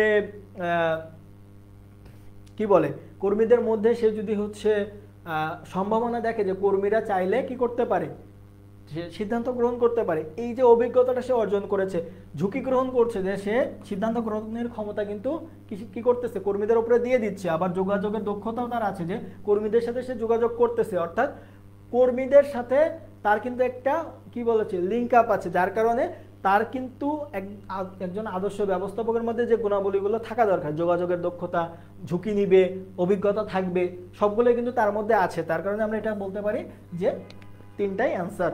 ওকে, আচ্ছা, পরের প্রশ্ন যদি আমরা দেখি, হেনরি ফেওল ব্যবস্থাপনার কয়টি নীতি দিয়েছেন, যেটা আমরা দেখে আসছি 14টা নীতি। আমরা একটু আগে বলার চেষ্টা করেছিলাম যে হেনরি ফেওলের নীতি কয়টা, 14টা নীতি, ঠিক আছে। পরের প্রশ্নটা আমরা যদি দেখি, হেনরি ফেওল প্রদত্ত 14টি ব্যবস্থাপনার নীতিমালার মধ্যে রয়েছে কোনটি? তো 14টা যদি আমরা হিসাব করতে যাই, কার্য বিভাজন থেকে শুরু হবে, কার্য বিভাজনের নীতি, তারপরে আদেশের ঐক্য নীতি, জোড়ামৈশিকলের নীতি, নির্দেশনার ঐক্য নীতি, এরপরে শৃঙ্খলার নীতি, সাম্যের নীতি সহ টোটাল কয়টা, 14টা নীতি। ওর মধ্যে কোনটা কোনটা, এখানে শুধু আমরা দেখব যে কোনটা ওই 14টার মধ্যে নাই। তো প্রথমটা কি, আদেশের ঐক্য নীতি আছে, নির্দেশনার ঐক্য নীতি আছে, কিন্তু নমনীয়তার নীতিটা হচ্ছে আলাদা 3টা নীতি দেওয়া আছে ওই 3টা নীতির মধ্যে, যেগুলো ওই 14টার মধ্যে নাই। তো আমাদের এটা হচ্ছে হবে না, এটা হবে না। তাহলে রাইট অ্যান্সার কোনটা, 1 ও 2, ঠিক আছে। পরের প্রশ্ন আমরা দেখি, শারমিন, ওকে, হ্যাঁ ঠিক আছে, শারমিন পোশাক কারখানায় 5 বছর শুধু সেলাইয়ের কাজই করতেছে, অর্থাৎ তার কাজ শুধু সেলাই করা, বোতাম লাগানো না, কাপড় কাটাও না, সে শুধু সেলাই করতেছে। এখন সে কাজটা সে দক্ষতার সাথে করতে পারতেছে, অর্থাৎ একটা কাজ যখন বারবার করতে হয় তখন তার সে কাজের প্রতি একটা দক্ষতা চলে আসে। অর্থাৎ এখানে হেনরি ফেওলের যে নীতিমালাগুলো আছে তার মধ্যে কোনটাকে ফলো করা হয়েছে, আমরা যদি একটু দেখি, আমরা শৃঙ্খলা নীতি সম্পর্কে পড়েছি, যে যে জিনিসটা যেখানে দেওয়া দরকার সেটা সেখানে দেওয়া, এখানে ওই রিলেটেড কিছু বলছে না। এটা হচ্ছে চাকরির স্থায়িত্বের নীতি, অর্থাৎ তুমি এক্ষেত্রে তোমার কর্মীকে বলে দিলা যে তোমার চাকরিটা মোটামুটি কি নিশ্চিত, এই নিশ্চয়তা যদি তুমি দিতে পারো, এটাকে বলছে চাকরির স্থায়িত্বতার নীতি। এখানে ওই রিলেটেড কিছু বলা হয় না। নিয়ম অনুবর্তিতার নীতি বলতে কি বোঝানো হচ্ছে, যে নিয়ম নীতি যেগুলো আছে সেগুলোর জন্য তুমি সঠিকভাবে পালন করতে পারো, ঠিক আছে, এটা ঠিক আছে। আবার আরো এই ধরনের আরো কিছু নীতিমালা রয়েছে। তো এই যে 3টা আমরা গোল দিলাম, এই 3টার সাথে এটা কিন্তু রিলেটেড না। আমরা যদি আমাদের যেটা বেঁচে আছে সেটা আমরা দেখি, কার্য বিভাজনের নীতি, অর্থাৎ যে যে কাজে পারদর্শী তাকে সেই কাজে দেওয়া, তার মানে কাজকে ভাগ করে দেওয়া, অর্থাৎ কোনো একজনকে পুরোপুরি কাজ না দিয়ে কাজের কোনো একটা পার্ট তাকে দেওয়া, সেই পার্টটাতে সে পারদর্শী হওয়া, অর্থাৎ এটাকে আমরা বলছি কার্য বিভাজনের নীতি। এখানে সেলাইয়ের কাজের মাধ্যমে, অর্থাৎ এই যে শারমিন যে ব্যক্তিটি আছে সে শুধু সেলাইয়ের কাজই করতেছে, অর্থাৎ সে সেলাইয়ের কাজ করতে করতে সেই কাজে সে পারদর্শী আছে, অর্থাৎ তার কাজটা ভাগ করে দেওয়া হয়েছে, এই জন্য এটা কার্য বিভাজনের নীতি। হেনরি ফেওল প্রদত্ত প্রথম মূলনীতি কোনটি, যেটা আমরা দেখলাম যে সবার আগে কি করতে হবে, কার্য বিভাজনের নীতিটা, এটাই হচ্ছে হেনরি ফেওলের প্রথম নীতি। পরের প্রশ্ন আসি, কর্মীদের সিদ্ধান্ত গ্রহণ ক্ষমতা হ্রাস করে কোনটি, অর্থাৎ কর্মীরা সিদ্ধান্ত নিতে পারবে না। তো আমরা এখানে দেখেছিলাম যে এই যে কর্মীরা যদি সিদ্ধান্ত নিতে পারে সেটাকে আমরা বলছি বিকেন্দ্রীকরণ, আর কর্মীরা যদি সিদ্ধান্ত না নিতে পারে সেটাকে আমরা বলেছিলাম কেন্দ্রীকরণ। তো এখানে তাহলে অ্যান্সার কোনটি হবে, এখানে অ্যান্সার হবে কেন্দ্রীকরণ। এখানে হচ্ছে কর্মীরা সিদ্ধান্ত নিতে পারে না। একতাই বল নীতি একটা নতুন একটা নীতি আসছে, অপশন আসছে, সেটা হচ্ছে কি প্রতিষ্ঠানের সকল কাজগুলো সবাই একসাথে করা। তার মানে একসাথে করলে যে কাজটা সম্পন্ন করা সম্ভব, একা একা করলে সেটা সম্ভব না। এই নীতিটা হচ্ছে একতাই বল নীতি, যেটা জাস্ট অপশন আসছে বলে আমরা বলে দিলাম, আর বাকিগুলো আমরা সম্পর্কে পড়েছি, যার কারণে এখানে রাইট অ্যান্সার হচ্ছে কেন্দ্রীকরণ। ওকে, আচ্ছা 26-এর ক, হ্যাঁ ঠিক আছে, যে অ্যান্সার করেছো লামিয়া 26-এর ক, 25-এর ঘ, না না 25-এর ঘ হবে না, 25-এর হচ্ছে 25-এ কি বলেছো, ঘ হবে না, 25-এ হবে হচ্ছে খ, কার্য বিভাজনের নীতি, কারণ সে তার কাজে পারদর্শী হয়েছে, অর্থাৎ তার কাজটা ভাগ করে দেওয়া হয়েছে। ঠিক আছে, আমরা পরের এমসিকিউতে আসি। বলছে আদেশের ঐক্যের অভাবে দেখা দেয়। আদেশের ঐক্যটা কি? এই ধরো একজন ব্যবস্থাপক, ঠিক আছে, একজন ব্যবস্থাপক, এই ব্যবস্থাপক একজন কর্মী, এটা হচ্ছে একজন কর্মী, এখন এটাও একজন কর্মী, ঠিক আছে। তো এই যে ব্যবস্থাপক আছে, এটা একটা কর্মী, এটা একটা কর্মী, এই ব্যবস্থাপকের আন্ডারে দেখো অনেকগুলো কর্মী আছে, কিন্তু এই কর্মীটার ওপরে বস কয়জন আছে? এই আছে। এই কর্মীটার ওপরে বস কয়জন আছে? একজন আছে। কিন্তু যদি এরকম হইতো যে আমরা যদি এরকম দেখি, এটা যদি কর্মী হয় তাহলে এর উপরে বস আছে কয়জন? এ একজন, এ একজন।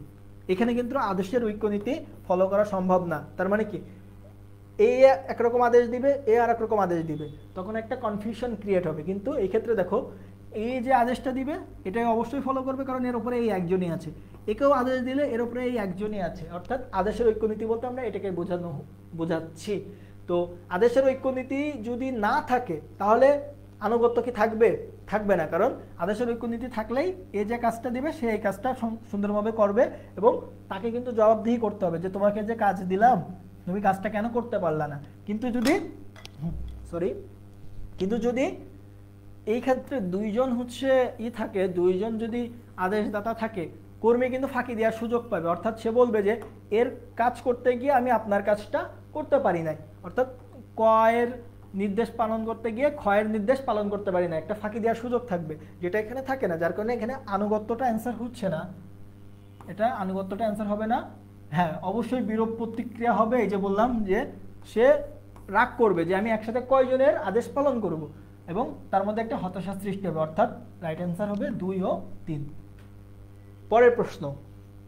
পরের প্রশ্ন বলছে পরিবর্তিত পরিস্থিতি এর সাথে খাপ খাইয়ে নেওয়ার নীতিটা কোনটা?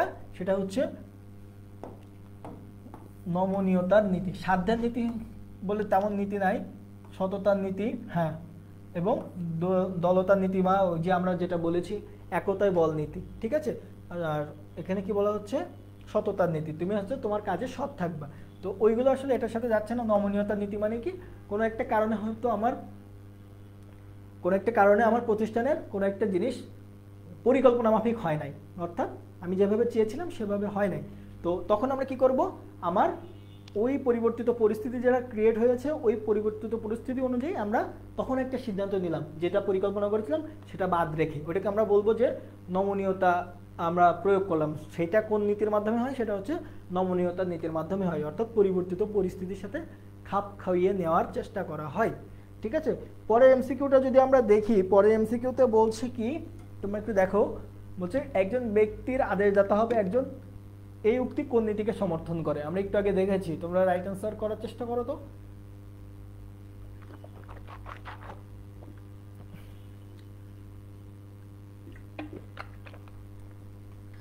হ্যাঁ, আমরা দেখেছি যে এই যে আমরা এখানে দেখেছি, এই যে একজন কর্মীর আদেশদাতা হবে একজন, যেটাকে আমরা কি বলার চেষ্টা করেছিলাম? আদেশের ঐক্য নীতি।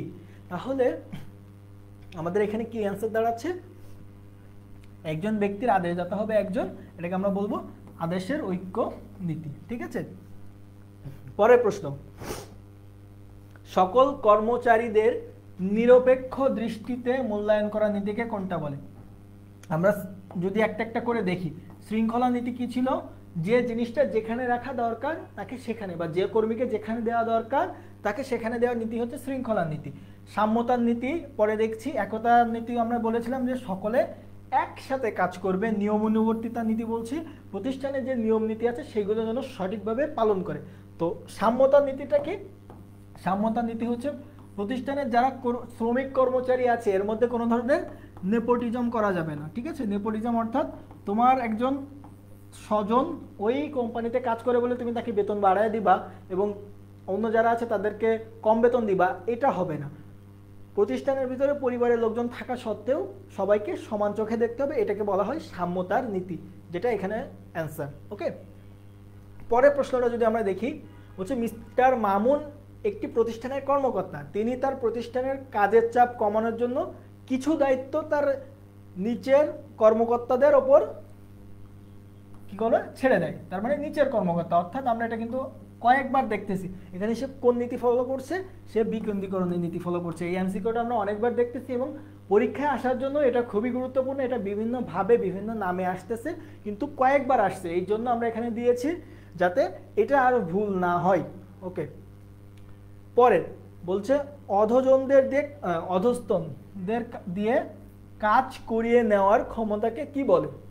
হ্যাঁ, আমি যে নিচের পর্যায়ের যারা আমার শ্রমিক কর্মী আছে তাদেরকে দিয়ে কাজ করিয়ে নেওয়ার ক্ষমতাকে কি বলে? এখানে দুইটা টার্ম আমাদের মনে রাখতে হবে, একটা হচ্ছে কর্তৃত্ব, একটা হচ্ছে দায়িত্ব।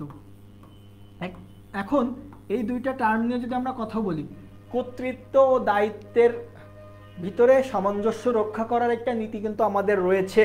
তো কর্তৃত্বটা কি? আমি কারো উপরে জোর খাটাইতে পারবো, এবং দায়িত্বটা কি? আমি যে তার উপরে জোর খাটাইলাম তার কাছ থেকে কাজ বুঝে নেওয়াটা আমার দায়িত্ব। তো এটা যদি আমরা ফলো করি তাহলে অন্যকে দিয়ে যে আমি কাজ করাই নিচ্ছি, অর্থাৎ তার উপরে যে আমি জোর খাটাচ্ছি, সেটাকে আমরা কি বলতে চাচ্ছি? সেটাকে আমরা বলার চেষ্টা করছি কর্তৃত্ব। তাহলে আমাদের অ্যান্সার কোনটা? এখানে কর্তৃত্ব। ঠিক আছে, তাহলে আমরা রাইট অ্যান্সার এটা পেয়ে গেলাম। যোগ্য ব্যক্তিকে যোগ্য স্থানে, সঠিক বস্তুকে সঠিক স্থানে স্থাপনের নীতিকে কি বলে? আমরা বারবার বলেছি যে যেখানে থাকার দরকার বা যে যন্ত্রটা যেখানে থাকার দরকার সেটার নীতিকে কি বলে? আমরা কয়েকবার করে বলেছি, সেটা হচ্ছে শৃঙ্খলার নীতি। ওকে, তাহলে এটা নিয়ে কথা বলার দরকার নেই বেশি। এবার আসি একটা সাধারণ জ্ঞান টাইপের, কিন্তু এটা পরীক্ষায় বেশি আসে। হেনরি ফিওলের জন্মস্থান কোথায়? এটা হচ্ছে এক কথায় উত্তর তুরস্কে। ঠিক আছে, হেনরি ফিওলের জন্মস্থান কোথায়? তুরস্কে। ঠিক আছে, ওকে।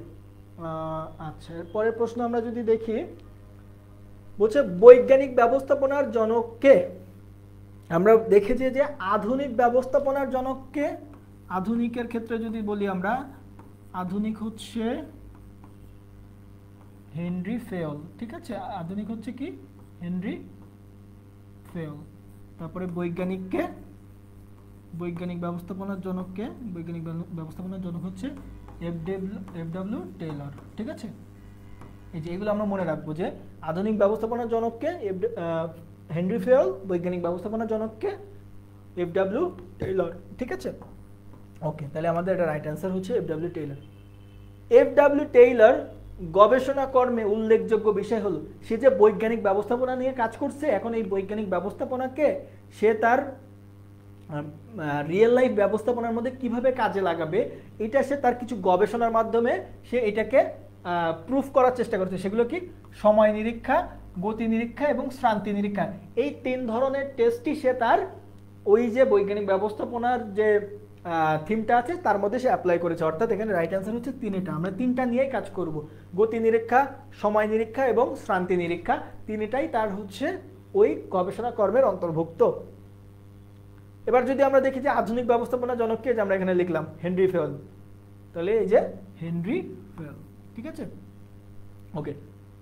ব্যবস্থাপনার নিম্ন স্তরে কোন ধরনের দক্ষতা বেশি প্রয়োজন হয়? ওই যে আমরা একটা প্রশ্নে হচ্ছে প্রশ্ন নিয়ে একটু আলোচনা করতেছিলাম, আমরা হচ্ছে মধ্য দিতে গিয়ে নিম্ন দিয়ে ফেলেছিলাম। তো ওখানে আমরা কি দেখেছিলাম?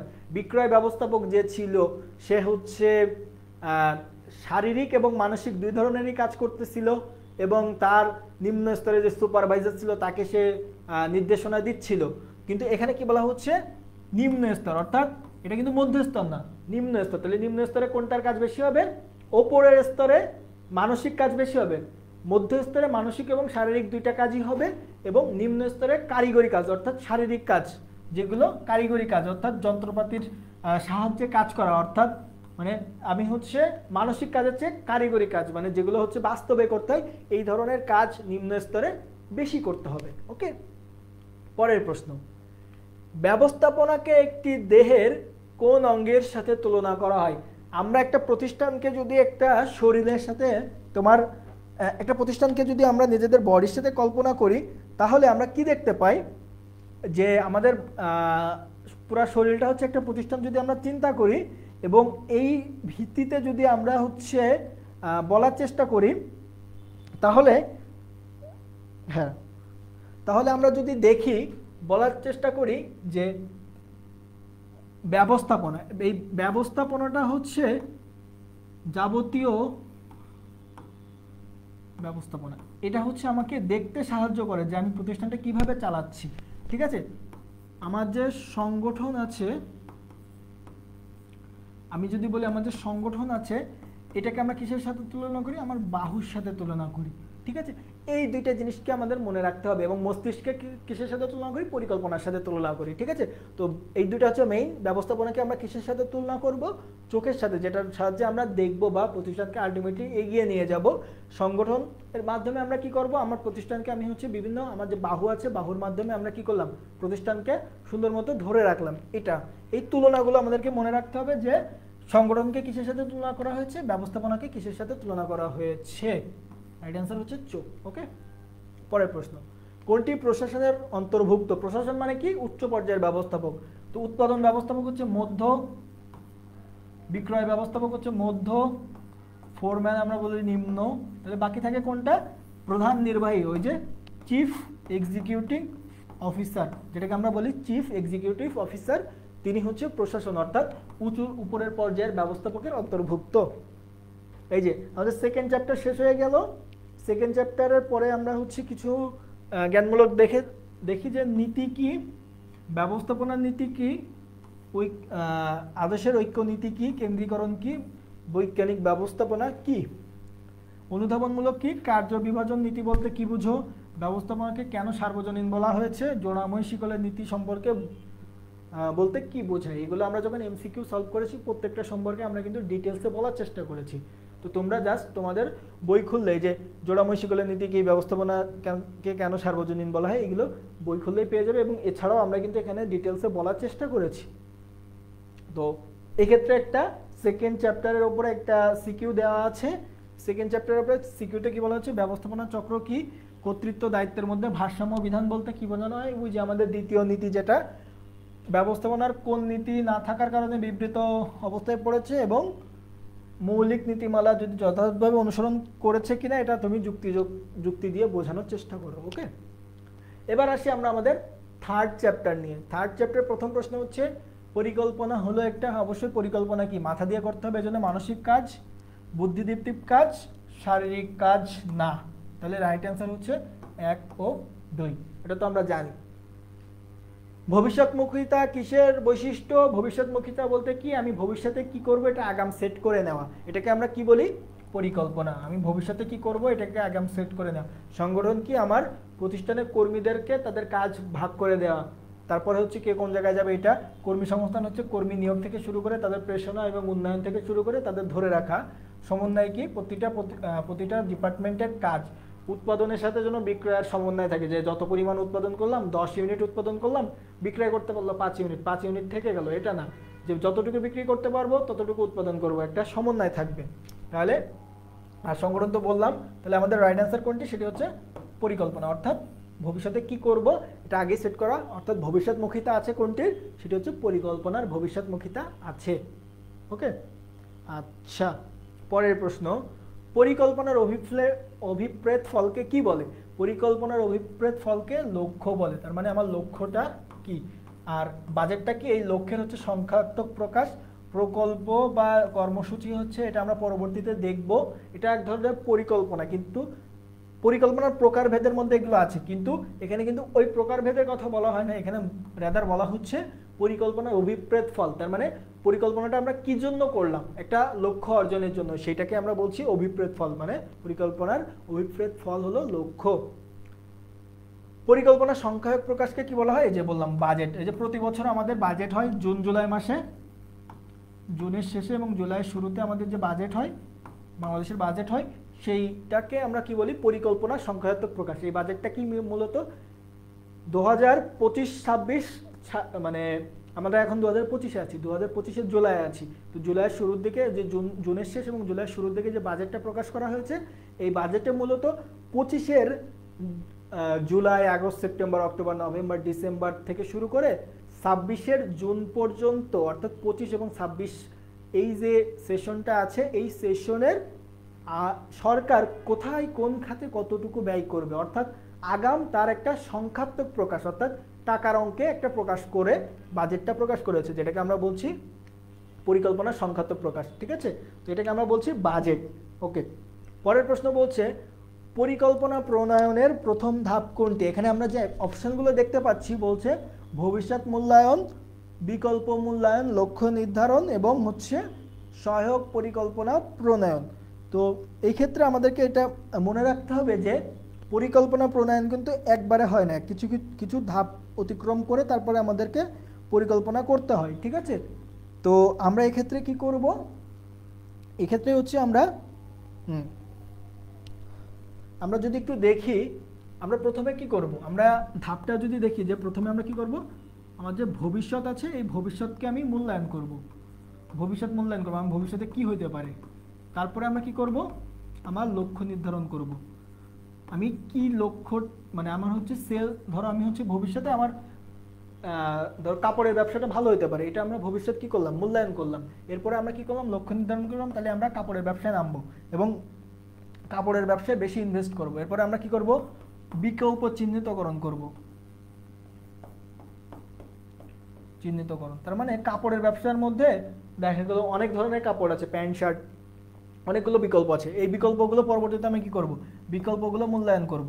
ঠিক আছে, বিকল্প মূল্যায়ন করে আমি কি করব, এর মধ্যে সর্বোত্তম যে বিকল্পটা আছে, সর্বোত্তম বিকল্প সেটাকে আমরা গ্রহণ করব এবং সর্বশেষ এই যে আমার পরিকল্পনা আছে এটার জন্য আমি সহায়ক আরো কিছু পরিকল্পনা গ্রহণ করব যাতে আমি ওই পরিকল্পনাটা বাস্তবায়ন করতে পারি। তো এখানে প্রথম ধাপ কোনটি হচ্ছে, প্রথম ধাপ হচ্ছে ভবিষ্যৎ মূল্যায়ন। তাহলে আমাদের রাইট অ্যান্সার কোনটি, এই যে প্রথম ধাপ হচ্ছে ভবিষ্যৎ মূল্যায়ন। পরিকল্পনার সর্বোত্তম বিকল্প নির্বাচনে বিবেচনা করতে হয় উপযুক্ত পরিবেশ, ফলাফল ও ঝুঁকির অনুপাত, ফলাফলের সম্ভাব্যতা।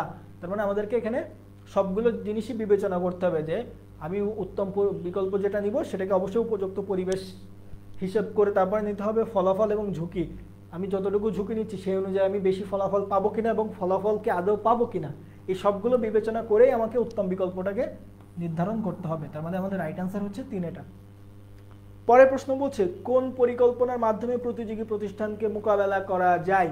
তো আমরা দেখেছি যে প্রকৃতিগতভাবে পরিকল্পনা হচ্ছে 3 প্রকার।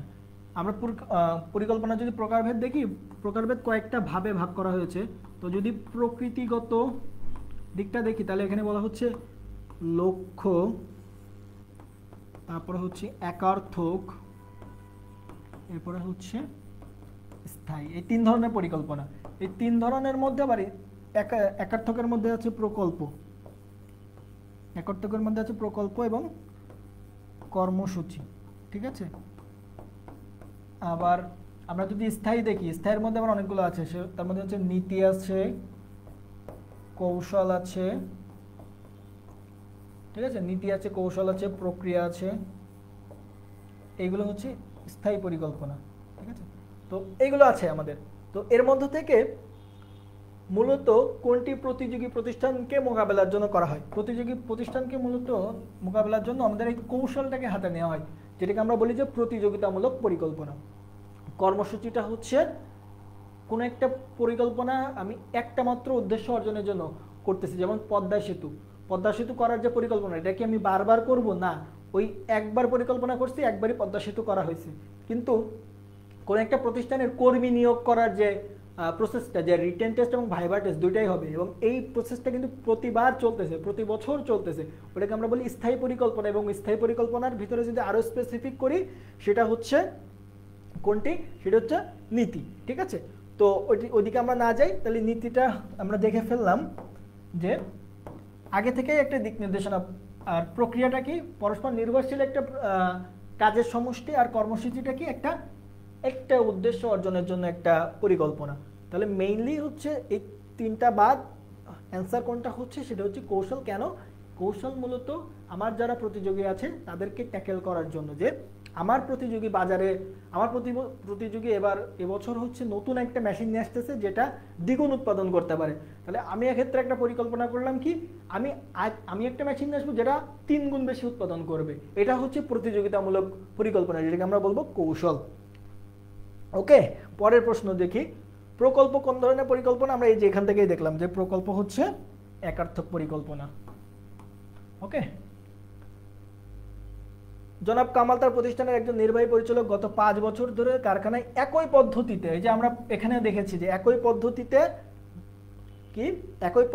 যদি বারবার কাজ করা হয়, অর্থাৎ পূর্বে একটা নির্দেশনা থাকে, সেই অনুযায়ী যদি বারবার কাজ করে, সেটাকে আমরা বলেছিলাম নীতি। তাহলে এখানে রাইট অ্যান্সার কোনটি?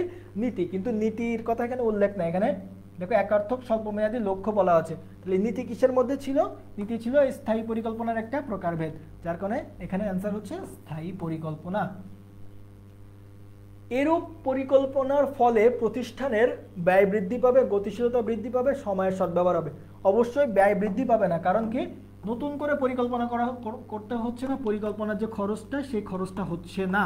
ঠিক আছে, গতিশীলতা বৃদ্ধি পাবে। হ্যাঁ, প্রতিষ্ঠান ওই যে সিদ্ধান্তের জন্য বসে থাকবে না যে এখন কিভাবে কাজ করব, কারণ অলরেডি পরিকল্পনা করা আছে। সময় সদ্ব্যবহার হবে, যার কারণে নতুন করে পরিকল্পনা না করতে হলে সময় লাগবে না বেশি, সময় সুন্দর মতো কাজে ব্যবহার করা যাবে, যার কারণে রাইট অ্যান্সার হচ্ছে 2 ও 3। কোন পরিকল্পনা ব্যবস্থাপকদের কর্মভার লাঘব করে? ওই যে আমরা দেখলাম স্থায়ী পরিকল্পনা। কারণ কি স্থায়ী পরিকল্পনা একবার গ্রহণ করলে পরে আর নতুন করে পরিকল্পনা গ্রহণ করা লাগে না। ওই একই পরিকল্পনা বারবার কি হয়, ব্যবহার করা হয়। যে আমার প্রতিষ্ঠানে কিভাবে কর্মী নিয়োগ দেওয়া হবে, রিটেন এবং ভাইভা টেস্ট নিয়ে তারপরে কর্মী নিয়োগ দেওয়া হবে। এটা প্রতি বছর যখন কর্মী নিয়োগ দেওয়া হবে ওই নীতিটাই ফলো করা হয়, যেটাকে আমরা বলছি স্থায়ী পরিকল্পনা। ওকে, পরে এমসিকিউটা বলছে একাত্মক পরিকল্পনার অন্তর্ভুক্ত কোনটি? ওটাও আমরা ওই যে আমরা একটা যে গ্রাফ দেখলাম, গ্রাফের মধ্যে কিন্তু দেখেছি যে একাত্মক পরিকল্পনার প্রকারভেদগুলো কি কি ছিল। এই যে প্রকল্প এবং কর্মসূচি। তাহলে হচ্ছে এখানে অ্যান্সার কোনটা? কর্মসূচি, প্রকল্প 2 ও 3। স্বল্পমেয়াদী পরিকল্পনার মেয়াদ কত বছর? এখন যদি আমরা পরিকল্পনার এইটা একটা প্রকারভেদ দেখেছিলাম, যে প্রকৃতিগত প্রকারভেদটা দেখেছিলাম। প্রকৃতিগত প্রকারভেদ কি? লক্ষ্য, একার্থক এবং স্থায়ী। এবার আমরা যদি দেখার চেষ্টা করি মেয়াদ ভিত্তিক পরিকল্পনা কি কি? একটা হচ্ছে স্বল্প, একটা হচ্ছে মধ্য, একটা হচ্ছে কি স্থায়ী।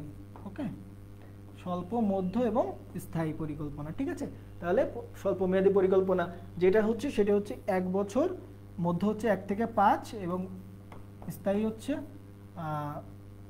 দীর্ঘস্থায়ী, যেটাকে বলি দীর্ঘস্থায়ী হচ্ছে 5-এর অধিক। তাহলে এখানে রাইট অ্যান্সার কোনটি?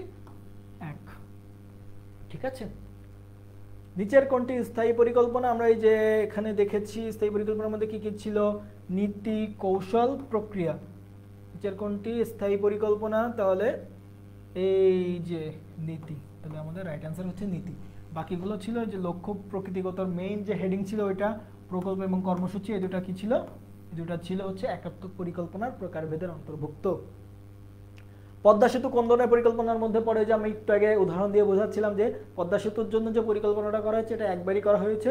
পদ্মা সেতু করা হয়ে গেলে এই পরিকল্পনা আর পরবর্তীতে কোনো কাজে ব্যবহার হবে না, যার কারণে এটাকে আমরা বলছি একার্থক পরিকল্পনা। নিচের কোনটি একাত্মক পরিকল্পনা? ওই যে আমরা প্রকারভেদের মধ্যে দেখেছিলাম প্রকল্প এবং কর্মসূচি। এটা এমসিকিউ গুলো কিন্তু বারবার আসতেছে ঘুরে ফিরে। ঠিক আছে, এই ধরনের এমসিকিউ গুলো বেশি ইম্পর্টেন্ট। ঠিক আছে, একাত্মক পরিকল্পনা কোনটি? এই যে আমরা এখানে একটু চেঞ্জ আসছে, সেটি হচ্ছে এই যে কৌশল মূলত হচ্ছে একাত্মক পরিকল্পনা। কারণ কি আমি কৌশলটা কিন্তু হচ্ছে আমার প্রতিযোগী কোন একটা কি নিল, পরিকল্পনা নিল, সেই পরিকল্পনা অনুযায়ী আমি একটা পরিকল্পনা নিলাম। এখন এই পরিকল্পনা কিন্তু বারবার আমি ব্যবহার করতে পারবো না, কারণ প্রতিযোগী কিন্তু পরবর্তীতে ভিন্ন কোনো পরিকল্পনা গ্রহণ করতে পারে।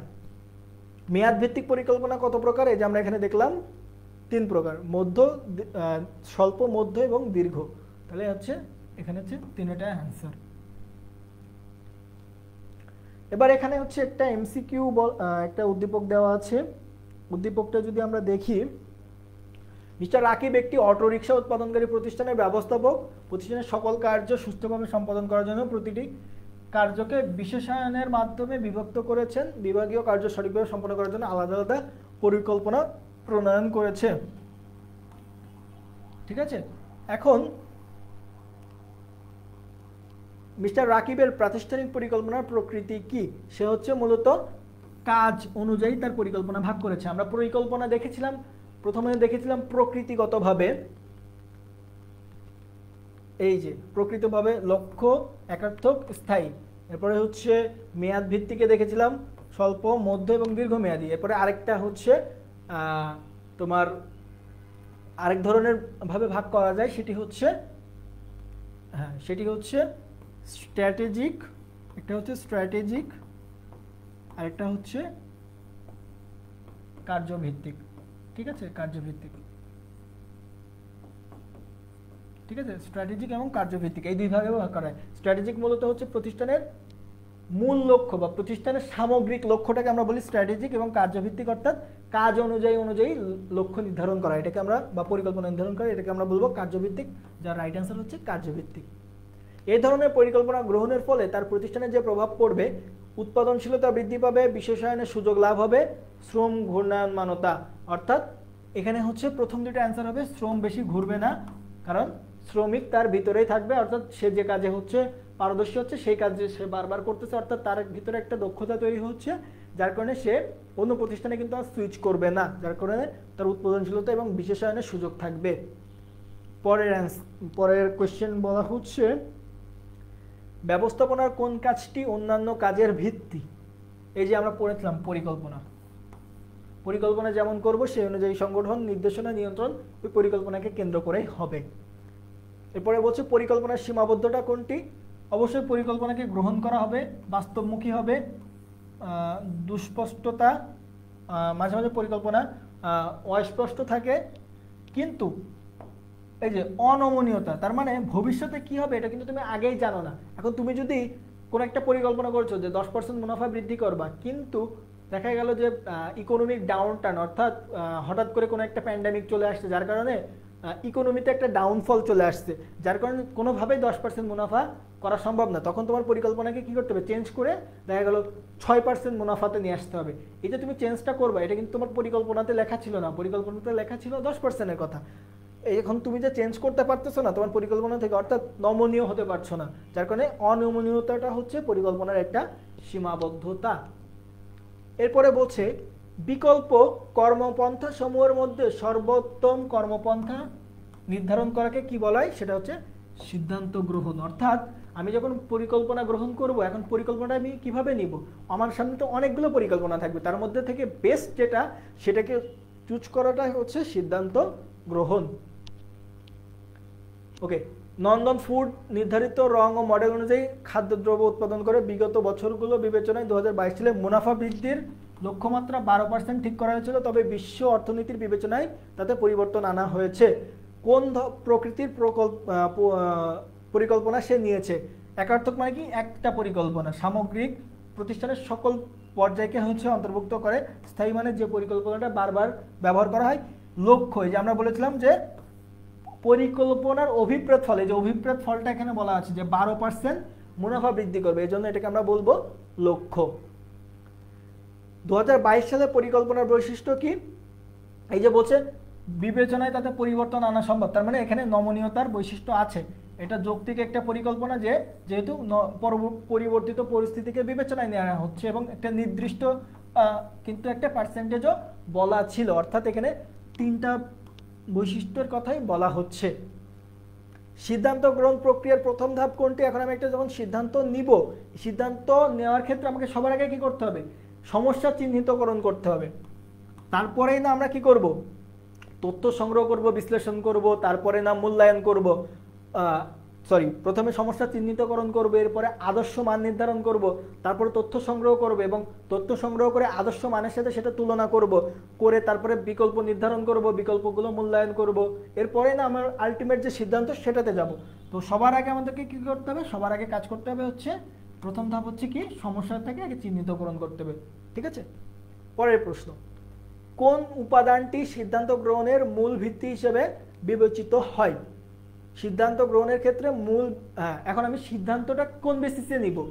নমনীয়তা না, আর্থিক অবস্থা না, আত্মবিশ্বাস না, আমি যে লক্ষ্যটা নির্ধারণ করেছি যে আমি 12% মুনাফা বৃদ্ধি করব, এই লক্ষ্য অনুযায়ী আমার 12% মুনাফা বৃদ্ধি করতে গেলে কোন পরিকল্পনাটা নিলে আমি ওই আমার লক্ষ্য যে 12% মুনাফা বৃদ্ধি সেটাতে রিচ করতে পারবো।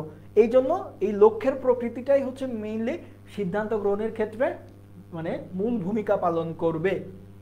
ওকে, তারপরে বলছি কোন ধরনের মনোভাব দূর করতে পারলে প্রতিষ্ঠানের সিদ্ধান্ত গ্রহণ যথাযথ হবে। ঠিক আছে, খোলামেলা, পক্ষপাতমূলক, নিরপেক্ষ, সচেতন। এই দেখো এই তিনটাই হচ্ছে পজিটিভ কথা বলছে, কিন্তু পক্ষপাতমূলক যখন আমি কোনো একটা কাজ করব তখন আমার কি হবে না, প্রতিষ্ঠানের সিদ্ধান্ত গ্রহণটা যথাযথ হবে না। আমার ভালো লাগছে এটা, তাই আমি এটা সিদ্ধান্ত নিলাম, অর্থাৎ কি পক্ষ নিলাম, এটা করা যাবে না। ঠিক আছে, তাহলে আমাদের হচ্ছে থার্ড চ্যাপ্টারের মোটামুটি এমসিকিউ কমপ্লিট হয়ে গেল। এখন আমরা থার্ড চ্যাপ্টারে যদি জ্ঞানমূলক দেখি, পরিকল্পনা কি, লক্ষ্য কি, একাত্মক পরিকল্পনা কি, স্বল্পমেয়াদী পরিকল্পনা কি, মধ্যমেয়াদী পরিকল্পনা কি। ক নম্বরের প্রশ্নের জন্য এইগুলো বেশি ইম্পর্টেন্ট। অনুধাবনের মধ্যে কি বলা হচ্ছে, পরিকল্পনা একটা চিন্তন ও মনন প্রক্রিয়া। অবশ্যই হ্যাঁ, চিন্তা করতে হবে এবং মন দিয়ে চিন্তা করে তারপরে হচ্ছে পরিকল্পনাটা গ্রহণ করতে হবে। স্থায়ী পরিকল্পনায় ব্যয় কম হয় কেন? ওই যে আমি বলার চেষ্টা করেছি যে নতুন করে আর কোনো পরিকল্পনা নিতে হয় না। পরিকল্পনার নমনীয়তা বলতে, নমনীয়তা কেন প্রয়োজন? কারণ পরিস্থিতি সবসময় সমান থাকে না, যেটা আমরা ওই যে একটা উদাহরণ দিয়ে বোঝালাম যে ইকোনমিতে ডাউনফল ক্রিয়েট হইলে। এখানে হচ্ছে একটা সৃজনশীল দেওয়া আছে, যেটা প্রথমে বলছে পরিকল্পনা কি, একাত্মক পরিকল্পনা কাকে বলে, মেয়াদের ভিত্তিতে এটা কি স্বল্পমেয়াদী, দীর্ঘমেয়াদী না মধ্যমেয়াদী, এবং পরিবর্তিত পরিকল্পনা প্রণয়নের মাধ্যমে পরিকল্পনার যে বৈশিষ্ট্য ফুটে উঠেছে সেটা হচ্ছে নমনীয়তার বৈশিষ্ট্য। তো এটাই হচ্ছে মোটামুটি আমাদের থার্ড চ্যাপ্টারের যে সিকিউ সাজেশন ছিল সেটা। তো আজকে যে এমসিকিউগুলো তোমাদেরকে করানো হলো, প্লাস হচ্ছে অনুধাবনমূলক, জ্ঞানমূলক এবং সৃজনশীলের যে সাজেশন দেওয়া হলো, এইগুলো কমপ্লিট করলেই তোমার একদম ফুল একটা প্রিপারেশন হবে বলে আমি মনে করি। ঠিক আছে, তো আমাদের আজকের দিনের ক্লাস মোটামুটি এখানেই শেষ। তোমাদের সাথে দেখা হবে অন্য কোনো একটা ক্লাসে, আমরা ফিনান্সের ক্লাস নিয়ে সামনে হাজির হব। ঠিক আছে, তো ততদিন পর্যন্ত তোমাদের শুভকামনা রেখে, তোমাদের জন্য শুভকামনা রেখে এবং আমার জন্য দোয়া চেয়ে আজকের মতো ক্লাসটি এখানেই শেষ করছি। দেখা হবে পরবর্তী ক্লাসে। ধন্যবাদ।